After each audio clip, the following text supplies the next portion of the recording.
सार्बीलाई चाहिँ हामीले भ्याक्सिन गण्डकी आयुर्वेदिक हस्पिटलमा लगाउने गरेको छौँ। यहाँ को हुनुहुन्छ, को आउनुहुन्छ, हजुरहरू कोही आउनुहुन्छ भने कमेन्ट गर्नु होला, किनभने अर्कोचोटि जाँदाखेरि हामीले साथी बन्न मिल्छ है।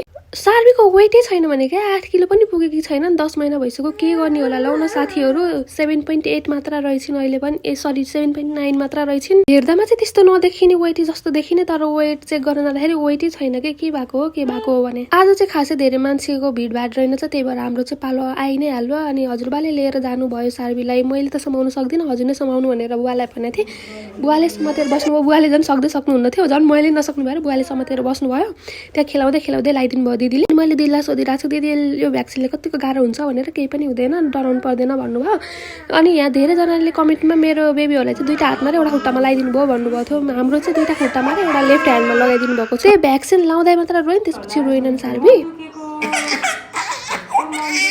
नातिनी रोइन् भनेर हजुरबाले कतै नहेरिकन कुदाइहाल्नु भयो। हामी चाहिँ अब घर फर्केको, हाम्रो चाहिँ पालो पनि आयो। हामीले भ्याक्सिन पनि लायौँ। त्यहाँ बसिरह्यो भने अरू बेबीहरू रुवाएको देखेर सार्बी रुन्छन् भनेर बाले कुदाइहाल्नु भयो। हामी घर आयौँ। घर आएपछि सार्बीले खाइने लिट्यो, अनि दही खाइन्, अनि एकछिन शीतल भएर बसिन्।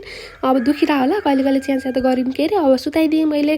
सार्बी सुतेर पनि उठिन्, अनि अहिले चाहिँ फ्रेसै छिन्, खेलेर बसिरहेछिन्। खासै त्यस्तो दुखिया जस्तो चाहिँ गरी छिनन् के अरे। अब बेलुकासम्म हेरौँ कस्तो हुन्छ।